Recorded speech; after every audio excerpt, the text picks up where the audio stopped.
नमस्कार दोस्तों, मैं doctor Neeraj Goyal, cancer surgeon, आज फिर आपसे एक बारी मिलने आया हूँ। आज मैं बात करूँगा गॉल ब्लैडर पॉलिप के बारे में। तो हमारे लिए सबसे पहले ये समझना है कि गॉल ब्लैडर पॉलिप है क्या।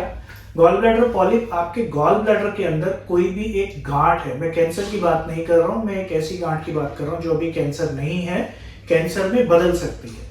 तो ये जो गांठ है ये अक्सर एसिम्प्टोमेटिक, मतलब आपको कोई लक्षण नहीं दे रही होती है। आपने किसी और चीज के लिए अल्ट्रासाउंड कराया और आपको पता चल गया कि गॉल ब्लैडर पॉलिप है। ये पॉलिप की जो समस्या है कोई अनकॉमन नहीं है, कम नहीं है, अक्सर देखा जाता है। आपने भी सुना होगा, आपको हो सकता है पॉलिप भी हो। तो ये पॉलिप से हमें खतरा क्या है? पॉलिप से खतरा है, जैसे मैंने बोला कि ये पॉलिप आगे चलकर कैंसर में बदल सकता है। गॉल ब्लैडर कैंसर एक अग्रेसिव कैंसर है, जल्दी फैलता है, इसीलिए समय रहते हमें उसका इलाज करना है। अगर मेरे को गॉल ब्लैडर पॉलिप मिल रहा है तो वो गॉल ब्लैडर कैंसर में कन्वर्ट हो सकता है। पर सवाल उठता है कि भाई क्या सारे के सारे गॉल ब्लैडर पॉलिप कैंसर में कन्वर्ट होंगे? जी नहीं।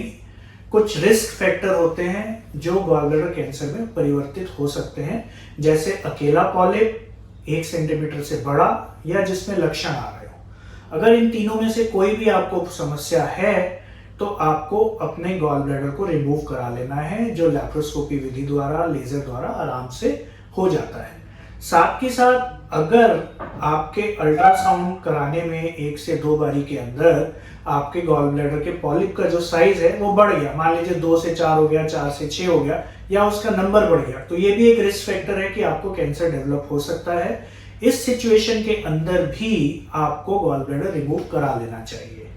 तो कुल मिलाकर अगर हम बात करें तो भाई, अगर आपको गॉल ब्लैडर के अंदर पॉलिप पता चला है, अकेला है, 1 सेंटीमीटर का है और उसके लक्षण हैं, या समय अनुसार अल्ट्रासाउंड कराने पर वो बढ़ रहा है, तो आपको ये गॉल ब्लैडर ऑपरेट करा लेना चाहिए, ताकि हम गॉल ब्लैडर कैंसर के होने के लक्षण को या होने को रोक सकें। इसके अलावा कुछ और क्राइटेरिया हैं जिसको मेरा मानना है हमें ध्यान रखना चाहिए। सबसे पहला क्राइटेरिया है कि मान लीजिए आपको कोई कैंसर रह चुका है और आपके अल्ट्रासाउंड के अंदर गॉल ब्लैडर में पॉलिप आ गया, तो इस केस में भी आप अपने गॉल ब्लैडर को लैप्रोस्कोपी विधि द्वारा रिमूव करा लीजिए, क्योंकि आपके एक कैंसर होने के बाद दूसरे कैंसर होने का रिस्क बढ़ जाता है।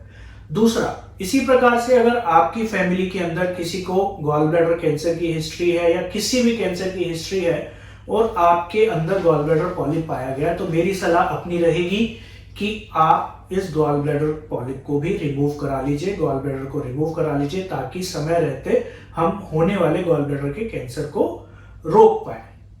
इसके अलावा तीसरी चीज जो इंपॉर्टेंट है वो है कि अगर आप ऐसे एरिया में रह रहे हैं जहां पर गॉल ब्लैडर कैंसर ज्यादा होता है, फॉर एग्जाम्पल उत्तरी भारत, पंजाब, हरियाणा, बिहार और उत्तर प्रदेश का जो एरिया है वहां पर गॉल ब्लैडर कैंसर बहुत ज्यादा है। अगर आप ऐसे एरिया में रह रहे हैं तो मेरी सलाह आपको रहेगी कि आप अपने गॉल ब्लैडर पॉलिप को रिमूव करा लीजिए लैप्रोस्कोपी विधि द्वारा।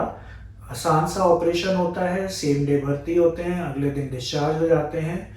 इन केस अगर उस गॉल ब्लैडर पॉलिप को, गॉल ब्लैडर को निकालने के बाद उसमें कैंसर आ जाता है, तो कुल मिलाकर हम उस कैंसर को अर्ली स्टेज पर पकड़ पाएंगे और हम आपकी बीमारी को जड़ से खत्म कर पाएंगे। अमूमन तौर पर मोर देन 90% चांस है आपके पॉलिप के अंदर कैंसर नहीं आएगा, पर मैं होने वाले कैंसर को रोक पाऊंगा।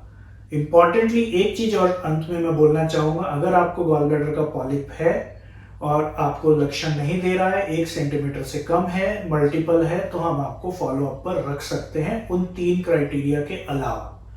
तो अगर बढ़ रहा है तो फिर हम आपको ऑब्वियसली कैंसर ऑपरेशन के लिए सलाह देंगे, लैप्रोस्कोपी विधि द्वारा, लेजर द्वारा रिमूव करने की। तो इन बातों का ध्यान रखिए। पॉलिप अगर है तो अपने डॉक्टर से तुरंत मिलिए, ताकि वो उसका समाधान कर पाए और हम गॉल ब्लैडर कैंसर को रोक पाए। Thank you.